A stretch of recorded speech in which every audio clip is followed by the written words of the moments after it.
হাহা, তুমি বড় লোক হয়েছো মানে? হাসালে এই পোশাকগুলো কার ভাড়া করে এনেছো না চুরি করে এনেছো? কাকের পিছনে ময়ূরের পাখনা লাগালে কাক কখনো ময়ূর হয়ে যায় না। তুমি সে কেউই থাকবা। তোমাকে সেদিন ভাটাতে অতগুলি টাকা দিয়ে আসলাম, তাও তোমার পেট ভরেনি? রিঙ্কু, কে আপনি?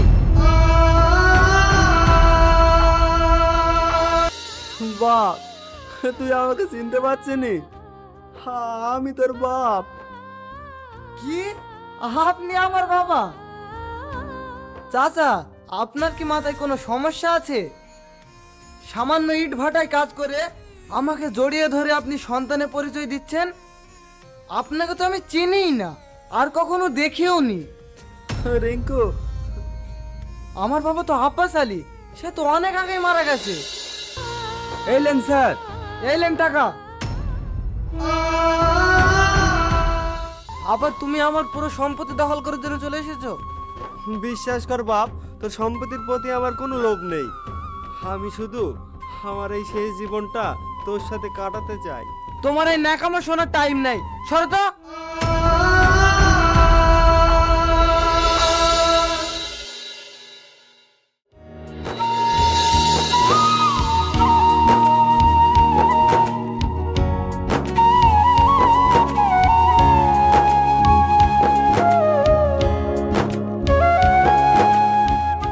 শহীদুল চাচা, হ্যাঁ বলেন। আজকের মধ্যে এই গাদার ইটগুলো ওই গাদায় নিয়ে যাবা, ঠিক আছে? আচ্ছা ঠিক আছে। ঠিক আছে, তাড়াতাড়ি কাজ করো।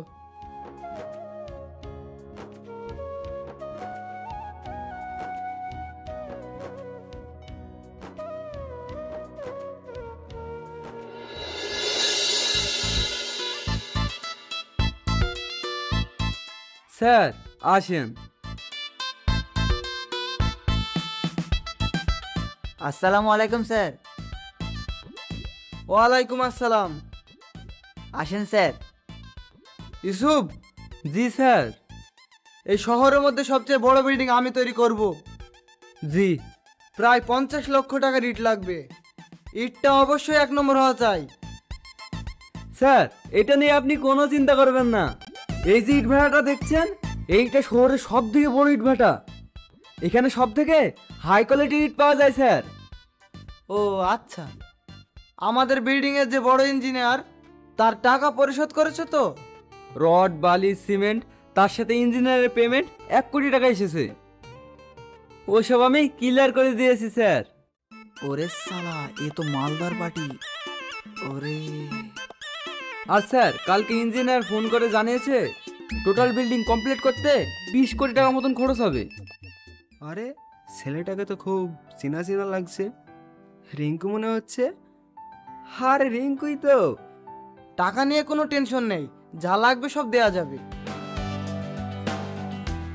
রিঙ্কু, কে আপনি?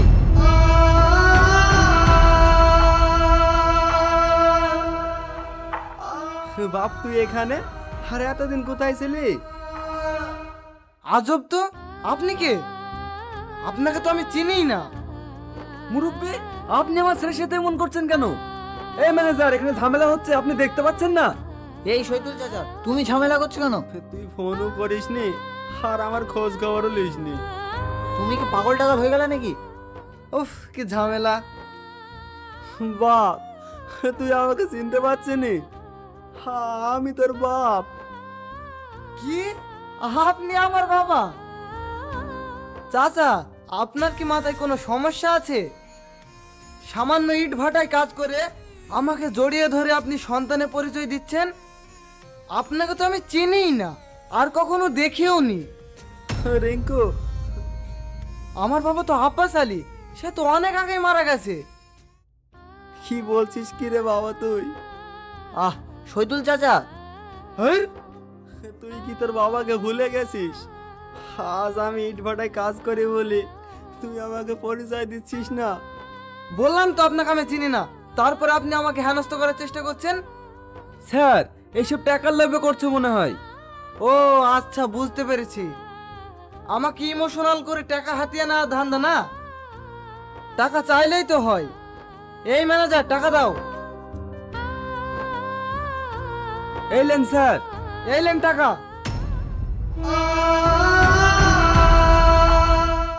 তুই এটা কি বললি বাপ? আমি তোর সাথে টাকার জন্য এরকম করছি? দেখুন চাচা, আপনার সাথে কথা বলার সময় আমার নেই। এই ম্যানেজার, দাঁড়িয়ে কি দেখছো? লোকটাকে সরাও। জি স্যার। এই চাচা, সরো। সর এখান থেকে।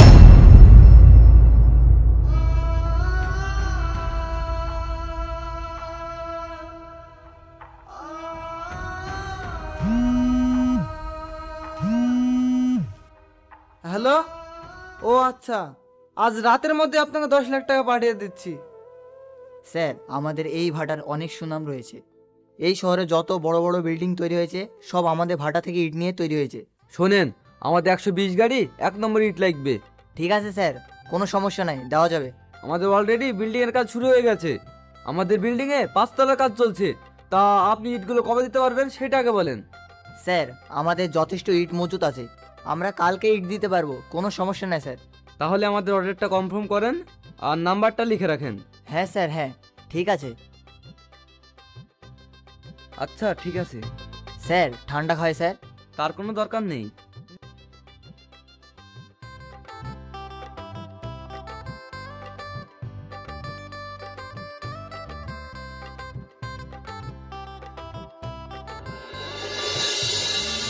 ইট কি ভালো হবে? আমি তো ইট সম্বন্ধে কিছু বুঝি না।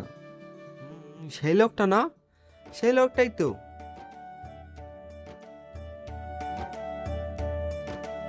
বাবা, তোমার সাথে কিছু কথা ছিল। জি বলেন। তোমার সাথে ওই লোকটা না, ওটাই আমার ছেলে। চাচা, আপনার মনে হয় কোথাও ভুল হচ্ছে। একই রকম চেহারার মানুষ পৃথিবীতে অনেক আছে। বিশ্বাস করো বাবা, ও আমারই ছেলে। আপনি একটা সামান্য ইটভাটার শ্রমিক, আর আমার বস তো কোটি কোটি টাকার মালিক। তাছাড়া আপনার কাছে কি কোনো প্রমাণ আছে যে আমার বস আপনারই ছেলে? অবশ্যই প্রমাণ আছে, ওর গলায় কালো একটা যৌতুক আছে। কি বললেন? তাই তো, আমার বসের তো একটা গলায় যৌতুক আছে। বাবারে, নিজের সন্তান বাপের পরিচয় দেয় না, পৃথিবীতে এর থেকে কোনো বড় কষ্ট আছে? এই সময় আবার কে ফোন দিল? 1 মিনিট। জি স্যার। ম্যানেজার, ভাটা সামনে আসো তো। জি স্যার, আমি এক্ষুনি আসছি। হ্যাঁ, আপনার সাথে পরে কথা বলছি। হ্যাঁ স্যার, হ্যাঁ।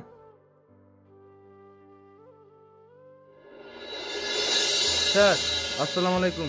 ওয়ালাইকুম আসসালাম। স্যার, ইটভাটার মালিকের সাথে কথা হয়ে গেছে, কাল সকালে 10টার মধ্যে সব ইট পৌঁছে দেবে। বাবা রিঙ্কু। স্যার, ওই লোকটা আবার আসছে স্যার। চাচা, আপনি আবার এসেছেন? আমি তো আপনাকে বললামই যে আমার আব্বা অনেক দিন আগে মারা গেছে।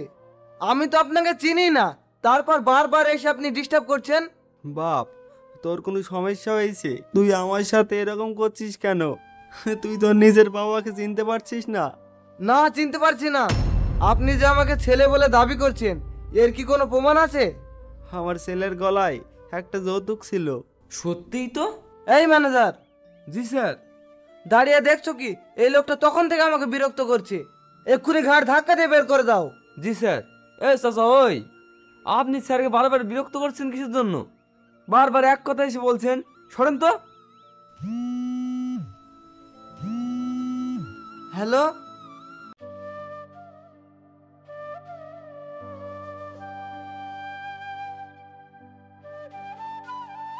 হ্যাঁ, আমি দেখছি কি করা যায়।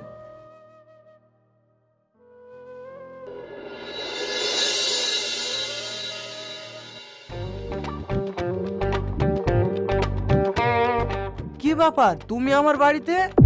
হ্যাঁ বাপ, আমি তোর বাড়িতে। তোর মা মরে যাওয়ার পর থেকে আমি পুরো একা হয়ে গেছি, তাই আমি একা থাকতে চাই না, সেই জন্য আমি তোর কাছে আসলাম। হ্যাঁ, আমি গরিব ছিলাম বলে তুই আমাকে অস্বীকার করেছিলি। দেখ, আজ আমি বড় লোক হয়েছি, তাই তোর সামনে এসেছি।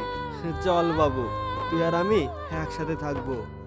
হাহা, তুমি বড় লোক হয়েছো মানে? হাসালে। এই পোশাকগুলো কার ভাড়া করে এনেছো না চুরি করে এনেছো? কাকের পিছনে ময়ূরের পাখনা লাগালে কাক কখনো ময়ূর হয়ে যায় না। তুমি সে কেউই থাকবা।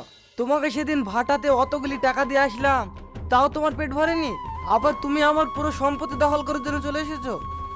বিশ্বাস কর বাপ, তোর সম্পত্তির প্রতি আমার কোনো লোভ নেই। আমি শুধু আমার এই শেষ জীবনটা তোর সাথে কাটাতে চাই। তোমার এই ন্যাকামো শোনার টাইম নাই, সরো তো।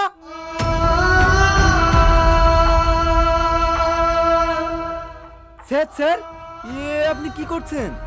আপনি ছেলে, আপনার বাপকে কিভাবে ঠেলে ফেলে দিতে পারলেন? ওরে বাবারে, এ তো দেখছি মায়ের থেকে মাসির দরদ বেশি। আমার তো বাপ নাই, তাই আমি বুঝি বাপ না থাকার কষ্ট। আপনি এই কাজটা ঠিক করেননি স্যার। আবার মুখের ওপর কথা, বেড়া আমার বাড়ি থেকে। হাসালেন, বেড়াবো তো আমি না, বেড়াবেন তো আপনি। মানে? মানেটা খুবই সহজ। আপনার মনে আছে সেদিনের কথা? 1 বছর আগে একটা কাগজে সই করেছিলেন।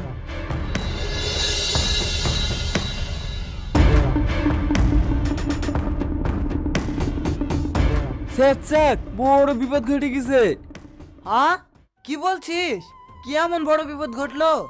আমি বাগার থেকে বাড়ি আসার পথে এক গাড়ি সরকারি অফিসারের সাথে দেখা হয়েছে। ওরা আমাকে আপনার ঠিকানা জিজ্ঞাসা করছিল। তারপর ওদের সাথে কিছুক্ষণ কথা বলার পর আমি বুঝতে পারলাম ওই ইনকাম ট্যাক্স অফিসার। কি বলছিস? তারপর তারপর আমি আর ওনাদেরকে জিজ্ঞেস করলাম আপনারা রিঙ্কু শেখের বাড়িতে কি কারণে যাচ্ছেন। তারপর ওনারা বললো আমরা ওনার বাড়িতে রেড করতে যাচ্ছি। কি বলছিস? হ্যাঁ স্যার, আমি ঠিকই বলছি। এবার কি হবে? আরে স্যার, আমি থাকতে আপনি ভয় পাচ্ছেন কেন? আমি সব ব্যবস্থা করে নিয়েছি। আপনি শুধু এই কাগজটা সিগনেচার করে দেন আর 10 লক্ষ টাকা দেন। 10 লক্ষ টাকা? হ্যাঁ স্যার, এটা তো খুবই কম। আপনার তো 100 কোটি টাকার ব্ল্যাক মানি আছে, সেই তুলনায় তো খুবই কম। তাছাড়া ওনারা 10 লক্ষ টাকা ঘুষে মানতে যাচ্ছিল না। আমি অনেক রিকোয়েস্ট করার পর ওনারা 10 লক্ষ টাকা রাজি হলো। ঠিক আছে, তুই যা ভালো বুঝিস, দে পেনটা দে। দেখেন নেন।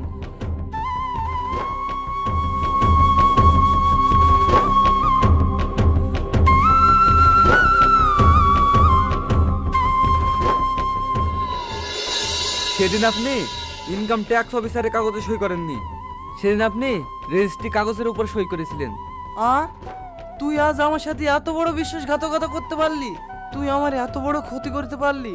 তাহলে এই সয় সম্পত্তি, বাড়ি গাড়ি কিছুই আমার না? দাঁড়া, তোর নামে আমি থানায় কেস করব। থামেন স্যার, আমি আপনার মতো বিশ্বাসঘাতক না। আমি একজন অসহায় বাপের কষ্ট সহ্য করতে না পেরে আমি আপনাকে শিক্ষা দেওয়ার জন্য সেদিন এই কাজটা করতে বাধ্য হয়েছি। এই নেন স্যার আপনার সম্পত্তি। আর আপনি 10 লাখ টাকা দিয়েছিলেন না, সেই 10 লাখ টাকা আমি আপনার আব্বাকে দিয়েছি। এই সয় সম্পত্তি আর আমার লাগবে না। এই সয় সম্পত্তি আমি আমার আব্বার নামে লিখে দিতে চাই। আমি আমার নিজের ভুল বুঝতে পেরেছি। না না বাপ, আমার কিছু লাগবে না। আমার শুধু তোকে পেলেই হবে।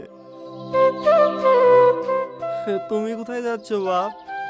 আমি যা করেছি তাতে আপনার ছেলে আমাকে আর কাজে রাখবে না।